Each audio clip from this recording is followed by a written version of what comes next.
লটকে আছে বিরতি ম্যাম দিদি, হাঁটা তো অভ্যাস নেই, নিয়াদির চাকরি বাঁচাতে হেঁটে হেঁটে মন্দিরে যেতে হচ্ছে। ঘন্টা, তোকে না কতদিন বলেছি আমাকে ওই মেম দিদি বলে রাখবি না, দিদিমণি বলে রাখবি, কথাটা তোর কানে যায় না? কানেরা দোষ কি ম্যাম দিদি, সরি দিদিমণি। এই সংসারের নিত্য নতুন হালচাল দেখে সারার এই কানটাও বিঠেরে করছে। কি আমার নিত্য নতুন হালচাল দেখলি তুই শুনি? এই এই আপনার কথাই ধরুন না, প্যান্ট ছেড়ে শাড়ি, মারুতি ছেড়ে পাগাড়ি, চোখে কাজল, কপালে টিপ, কোসমিন কালো, কে ওটা ভেবেছিল? কেন রে ঘন্টা, আমাকে দেখতে কি খুব বাজে দেখাচ্ছে? কোন শালা বলবে খারাপ? আপনাকে দেখে মনে হচ্ছে যেন অভিসারে গরবিনী রাধা, কিন্তু কদমতলায় বাঁশিটা বাজাবে কে? সবুর কর, সবুর কর, সবুর কর। তার মানে কার বাঁশির সুরে আপনার এই পোশাক পরিবর্তন, এই হেঁটে হেঁটে মন্দিরে গমন? আরে সবুর কর, ওই যে কথাই বলে না, সবুরে মিয়া ফলে। মিয়া বলবে না ল্যাওড়া বলবে, সেটাই ভাবছি। আরে পরে ভাববি, পরে ভাববি, এখন চল তো, তাড়াতাড়ি চল, আমার একটা বড় ভালো লাগে। পড়ে যাচ্ছ কেন মা? তোমার কি শরীর খারাপ? না মানে শরীর খারাপ ঠিক নয়, তবে মন খারাপ। মন খারাপ মানে? মা মানে শাড়ি পরা অভ্যাস নেই তো, নতুন শাড়ি পরেছে তো তাই। ঘটা, তুই একটু চুপ করবি? আমি চুপ করলে বোধহয় আপনার নতুন শাড়ি পরা তো পুরনো হয়ে যাবে না? পড়া যখন অভ্যেস নেই, সেটা তো না পড়লেই হতো মা। সেটা তো আপনি বুঝলেন, কিন্তু আমার দিদিমণির উনি সে তো বুঝবেন না। ঘন্টা, তুই এই পাগলামিটা বন্ধ করবি, নইলে কিন্তু সত্যি সত্যি আমি এখান থেকে চলে যাবো। হ্যাঁ, তাহলে আমি কি এখানে বসে বসে পাপড় বেচবো? আমি আপনার পিছন পিছন চলে যাব। আহা, রাগ করছো কেন মা? বাচাল ছেলে, দু এক কথা না হয় বলেই ফেলেছে, তাতে কি যায় আসে? মাসিমা, আপনি বুঝলে কি হবে? আমার দিদিমণি তো বুঝবেন না। বড় হয়েছে দার্জিলিংয়ে, লেখাপড়া শিখেছে বিলেটা নিতে পাথরে, সারা জীবন যে মায়ের স্নেহ জানলো না, সে আপনার মতো মায়ের মমতা বুঝবে কি? ও মা, সে কি মা? তোমার মা আমাকে 3 বছর রেখে আমার মা মারা গেছে। মায়ের স্নেহ, মায়া, মমতা, ভালোবাসা কি জিনিস সে সমস্ত বোঝার সৌভাগ্য আমার হয়নি। তোমার সেই ব্যথায় প্রলেপ দেবার মতো ভাষা আমার জানা নেই মা। তবে একটা কথা বলতে পারি মা, তুমি তোমার শাশুড়িকে মন প্রাণ দিয়ে ভালোবেসো, তার কাছেই তুমি পেয়ে যাবে ব্যথার সান্ত্বনা, মাতৃস্নেহের পরশ। মা ইংরাজি শিক্ষায় শিক্ষিতা, তাই তুমি হয়তো আমার কথা বুঝতে পারছো না, কিন্তু একটা কথা বলি মা, সন্তানের কাছে মা আর মায়ের কাছে সন্তান যে কতখানি জায়গা জুড়ে আছে। না না না, আর আমি সময় নষ্ট করব না। আমার পাগল ছেলে আমার জন্য অপেক্ষা করে বসে আছে। আপনার ছেলে? আমার সাগর ছেঁচা মানিক, আমার হৃদয়ের স্পন্দন। জানো মা, সে আমাকে মন্দিরে পুজো দিতে নিয়ে এসেছে। আমি মন্দিরে এসেছি পুজো দিতে, আর সে বাইরে দাঁড়িয়ে অপেক্ষা করছে। কিন্তু মন্দিরে সে পুজো দিতে আসেননি? কি করে আসবে মা? তার কাছে আমি যে হচ্ছি তার আরাধ্যা দেবতা। সে কি বলে জানো মা, আমার বাড়িতে এরকম মৃন্ময়ী মূর্তি থাকা সত্ত্বেও আমি মন্দিরে কেন চিন্ময়ী মাকে পুজো করব? পাগল ছেলে কোথাকার। দাঁড়ান মা, একটু দাঁড়ান, আমি সেই চিন্ময়ী প্রতিমাকে একবার প্রণাম করে নিই। থাক থাক মা, বেঁচে থাকো মা, বেঁচে থাকো। আশীর্বাদ করে তোমার সমস্ত মনস্কামনা পূর্ণ হোক। মা গো, লক্ষ্মী মেয়ে হয়ে তুমি সংসারে থেকো, তাহলে দেখবে মা, তোমার মতো মেয়ের মাতৃস্নেহের কোনো অভাব হবে না মা, মাতৃস্নেহের কোনো অভাব হবে না। তাহলে আমি এখন আসি মা। ঘন্টা, এই ঘন্টা, সত্যি সত্যি জানিস এবার মনে হয় আমি পাগল হয়ে যাব। মাতৃস্নেহের মধ্যে এত মধু আমি আমি আমি আগে কোনোদিন বুঝিনি রে ঘন্টা, আমি আগে কোনোদিন বুঝিনি। আপনার কথা কি বলবো দিদিমণি, ওনার কথা শুনে আমারই মনে হচ্ছিল কিছু ফুল কিনে এনে ওনার ছেলের পরিবর্তে আমি ওনার পা দুটো ধরে পূজা করি। সত্যি মন্দিরে এসে আমি পথিকের দেখা পাইনি ঠিকই, কিন্তু কেন জানি না আজ এই মন্দিরে আসাটা আমার সার্থক হয়েছে। এই কালীঘাটের মন্দির। ইয়েস ইয়েস, হ্যাঁ হ্যাঁ, আমি কালীঘাটের মন্দির থেকে বলছি। হ্যাঁ হ্যাঁ হ্যাঁ, কাচ্চা আজ হওয়া চাই। কি বললেন? মাত্র 50 কোটি? আরে বাঁচা মোরা তো উপরে আনা রাখে। ঠিক আছে ঠিক আছে, okay okay, may God bless you, may God bless you. Okay okay. কি আপনারা যাক, আজ তাহলে ধাক্কা লাগেনি। তার মানে? আজ ধাক্কা লাগলে রাগে কিন্তু আমি আপনার ভালো জায়গায় কামড়ে দেবো। মানে আপনার এই একদিনের ধাক্কাতে আমার এই দিদিমণি সব কিছু ভেঙে চুরমার হয়ে গেছে।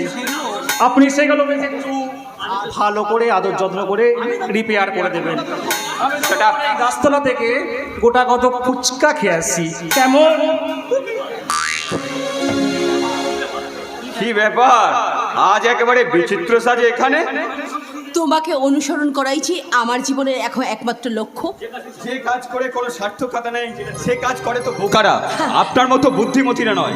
তোমাকে ভালোবেসে সারা জীবন আমি বোকা হয়ে থাকতে চাই, কোনোদিন কখনো ওর জন্য আমি চালাক হতে চাই না। আমি কিন্তু আপনাকে ভালোবাসি না, আর কোনোদিন ভালোবাসতেও পারবো না। কেন কেন পারবে না? আমি তো তোমার কি এতটাই অযোগ্য? তোমার আদর্শে আমি নিজেকে রাগিয়ে আমি যে সবসময়ের জন্য দানবী থেকে মানবী হওয়ার চেষ্টা করেছি, তবু আমি আপনাকে ভালোবাসতে পারবো না। কারণ আমার হাত পা যে কঠিন কর্তব্যের সোনার শিকলে বাঁধা। সেই কর্তব্যে কখনো কোনোদিনের জন্য আমি তোমায় বাধা দেব না প্রতীক। শুধু তোমার কাছে অনুরোধ, তোমার কাছে আমার প্রার্থনা, তুমি শুধু আমায় একটুখানি তোমার ভালোবাসা ভিক্ষে দাও প্রতীক। সে দেবার সাধ্য আমার নেই। সেই ভিক্ষা দিতে পারে শুধুমাত্র একমাত্র আমার মা। মা? হ্যাঁ, আমার হৃদয় মন্দিরে জাগ্রতা দেবী, সেই দেবীর পূজায় উৎসর্গিত আমার এই দেহ মন প্রাণ। তাই তার আদেশ হলে বেশ, আমি যাব সেই দেবী মায়ের কাছে ছুটে। প্রয়োজন হলে আমি তার চরণে আমার এই মাথাটা ঠুকে তার পাটা আমি আমার রক্ত দিয়ে রাঙিয়ে সেই রক্তে আমার এই শূন্য শীতটাকে রাঙিয়ে নেব। তাই তার কাছে গিয়ে যেমন করেই হোক তোমার অধিকার আমি আদায় করে আনবই আনবো। বেশ, তা যদি পারো তাহলে আমিও সেদিন ভালোবাসবো। আমার এই প্রাণ ভরা ভালোবাসা দিয়ে তোমার হৃদয় রাঙিয়ে দেওয়ার চেষ্টা করবো। আর তা যদি না পারো, আমার ভালোবাসা তুমি কোনোদিনও পাবে না। প্রতীক তার মায়ের অসম্মান, লাঞ্ছনা আর চোখের জলের প্রতীক। তাই তার আদর্শে আমি দুর্গমগিরি লঙ্ঘন করতে পারি, হাসতে হাসতে প্রজ্বলিত অগ্নিকুণ্ডে ঝাঁপিয়ে পড়তে পারি, সাগর সমুদ্রে অতল জলে ঝাঁপিয়ে পড়ি। কিন্তু তার আদেশ না হলে এই তোমার মতো সুন্দরী নারীকে নিয়েও আমি স্বর্গে গিয়েও সুখের নির্নচড়া করতে চাই না, চাই না, চাই না, চাই না।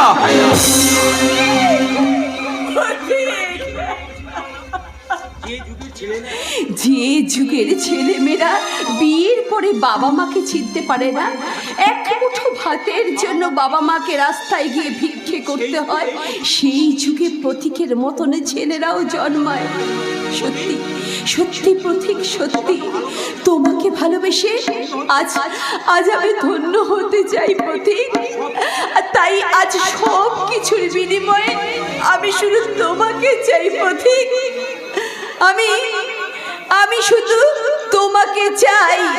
তাই আমার হৃদয়ের সমস্ত ভালোবাসা তোমাকে উজাড় করে দিয়ে বলি, কালা আমার বুঝে না রে, আমি যেতে চাই তারি বিনা বিরহেতে জ্বলে পুড়ে যাই।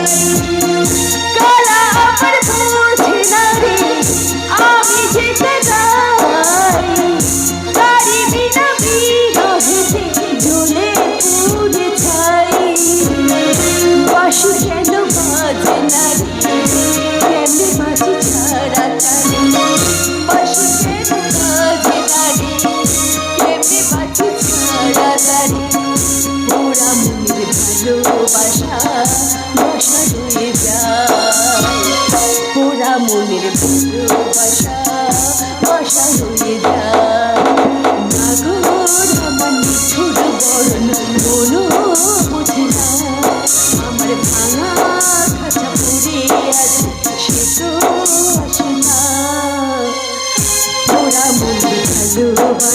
বাসা রয়ে যায় ওরা মনের ভালোবাসা বাসা রয়ে যায় ওরা মনের ভালোবাসা বাসা রয়ে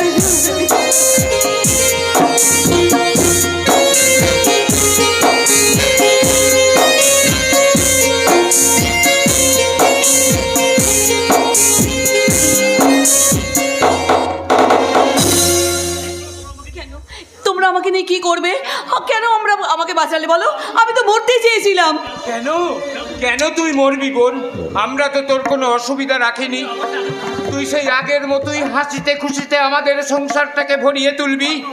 পারবো না দাদা, পারবো না, আমার পক্ষে তার সম্ভব নয়। কিন্তু কেন কেন সম্ভব নয় পাপিয়া? কেন সম্ভব নয় সেটা আমি তোমাদের বোঝাতে পারবো না দাদা। শুধু একটা কথা জেনে রেখো, তোমাদের পাপিয়া এই সমাজের বিষাক্ত তীরবিদ্ধ হয়ে মারা গেছে দাদা, মারা না, তুই ও কথা বলিস না রে বোন, ও কথা বলিস না। ওরে পাপিয়া, তুই যে আমার শোকের সান্ত্বনা, তোকে দেখতে না পেয়ে আমি যে কদিন মরার মতো বেঁচে আছি তা তোকে বলে বোঝাতে পারবো না, বলে বোঝাতে পারবো না। তোমাদের বোনকে দেখতে পাওয়াচ্ছে, না দেখতে পাওয়াই বোধহয় ভালো হতো দাদা। কেন তুই ও কথা বারবার বলছিস? নিজেকে এত ছোট ভাবছিস কেন? নিজেকে বড় করে দেখার মতো সেই অবস্থায় আমি নেই রে ছোটদা। না, তুই সেই আগের পাপিয়াই আছিস। কেন কোনো অনুশোচনার গ্লানি নয়? তুই তোর মনকে শক্ত কর পাপিয়া। পারবো না দাদা, আমি পারবো না, আমি পারবো না। হবে অন্তত আনন্দের কথা ভেবে। আনন্দ? আনন্দ কি তাহলে? পাপিয়াকে ভালোবাসো দাদা, তাই সে কথা দিয়েছে।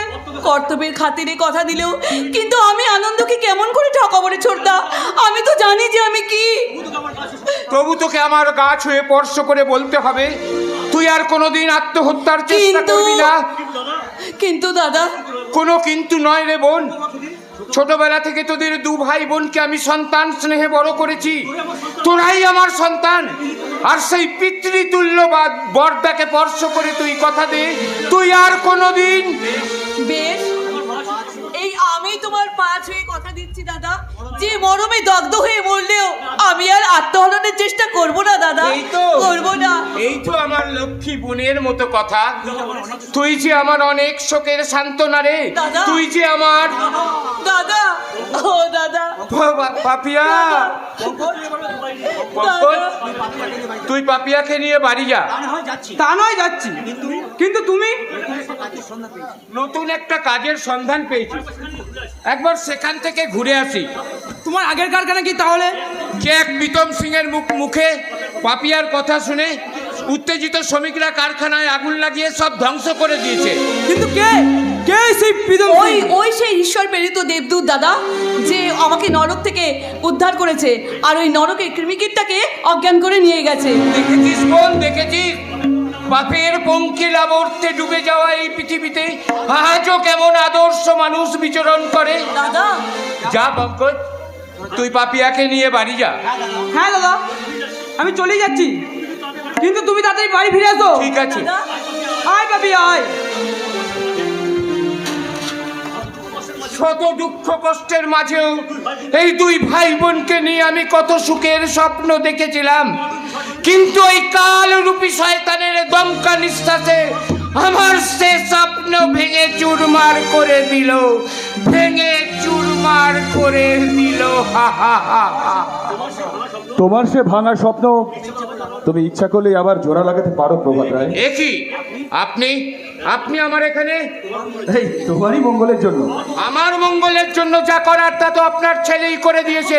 দেখো প্রভাত, আমার তোমার বোন আমার ছেলের সঙ্গে পালিয়ে যাক, বা আমার ছেলে তোমার বোনকে জোর করে তুলে নিয়ে যাক, রুদ্র প্রতাপ বাবু, মুখ সামলে কথা বলবেন।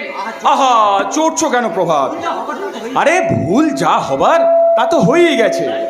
তাই তাই আমি বলছিলাম, আপনার কোনো কথা আমি শুনতে চাই না, যান এখান থেকে, চলে যান। বেশ বেশ বেশ, তা না হয় আমি যাচ্ছি, কিন্তু কিন্তু একবার কি ভেবে দেখেছো প্রভাত, ওই নষ্টা বোনটাকে নিয়ে? আর একবারও কথাটা উচ্চারণ করলে আপনার জিভটা আমি টেনে ছিঁড়ে নেবো শয়তান। তা হয়তো তুমি পারবে প্রভাত, কিন্তু তাতে কি তোমার এই নষ্টা বোনটা আবার সতী হয়ে যাবে? আর 5জন ভালো মেয়ের মতো।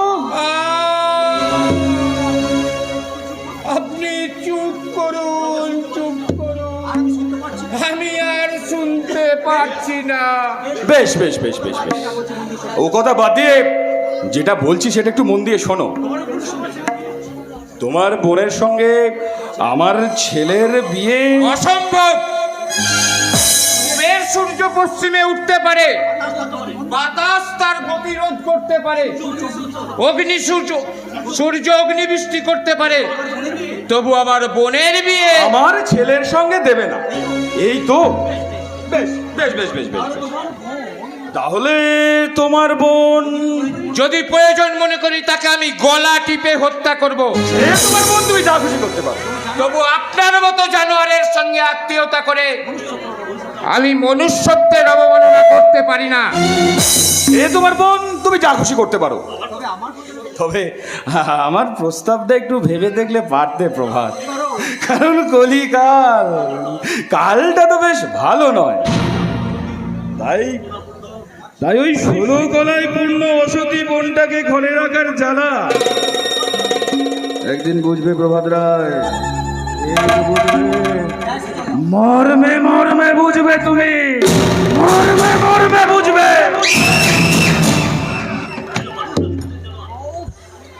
উফ, এরা মানুষ না বিপদধারী জানোয়ার? এরা বাঘের চেয়েও হিংস্র, সাপের চেয়েও কুট। এরা অর্থের বলে দেশের এমএলএ এমপি মন্ত্রীদের কিনে রেখেছে। তাই এদের হাজারো অন্যায়ের বিরুদ্ধে ব্যবস্থা নেওয়ার কোনো আইন দেশে নেই। তাই মাঝে একবার মনে হয় চিৎকার করে বলি, ওরে কবি মগ্ন ইকবাল, কেন কেন তুমি লিখেছিলে सारे जहां से अच्छा हिंदुस्तान हमारा हमारा, सारे जहां से अच्छा हिंदुस्तान हमारा हमारा, सारे जहां से अच्छा। हम बुलबुले इसकी ये गुलसिता हमारा हमारा, सारे जहां से अच्छा हिंदुस्तान हमारा हमारा, सारे जहां से अच्छा, सारे जहां से अच्छा, सारे जहां से अच्छा।